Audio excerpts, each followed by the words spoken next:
கட்சி கழகம். என்ன காரணம்? நீங்க இத்தனை வருஷமா ஆட்சி பண்ணிருக்காங்க எல்லாருமே, எல்லாம் நோண்டி நோய்ய பிடிக்கிட்டானுங்க.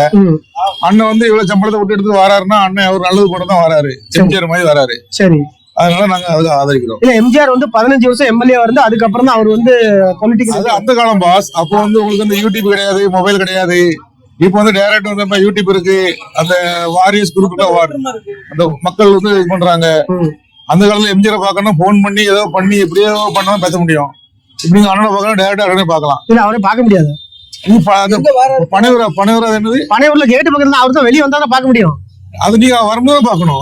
இல்ல அதான் சொல்றேன், அவரு பிரஸ் மீட் கொடுத்தா தானே பார்க்க முடியும் பப்ளிக். அதாவது இப்ப நீங்க கடலை பார்க்க போறீங்க, ஓகே, அங்க வந்து கடல் இருப்பாரு, பார்த்து வந்துட வேண்டியதான். கடவுளே ஆக்கிட்டீங்க விஜய். ஆமா, தமிழ் மக்களை காப்பாற்றணும்னா நீங்க வந்து அதுதான் வாய்ப்பு கொடுத்தாகணும். ஏன்னா குடிச்சு எல்லா குவார்டரும் பாம்பேல விட்டுனா ஒரு குவார்டர் கம்பெனி இருக்கு, மெக்டோல் இருக்கு, ஐபி இருக்கு, எல்லா கம்பெனி நடத்துறான். இது வந்து நீங்க அந்த அரசியல் நடத்துறாங்க தமிழ்நாட்டுல. ஆமா, ஒரு குவார்டர் குடிச்சு வீட்டுக்கு போறதுல போதை இறங்கிறது, திருப்பி ஒரு 10 கிலோமீட்டர் போய் திருப்பி அடுத்த குவார்டர் போட்டு இருக்கு. அப்ப விஜய் ஆட்சிக்கு வந்து அந்த குவார்டர் பிரச்சனை இருக்காதுங்க, மதுபானத்தை ஒழிச்சிருவாரு.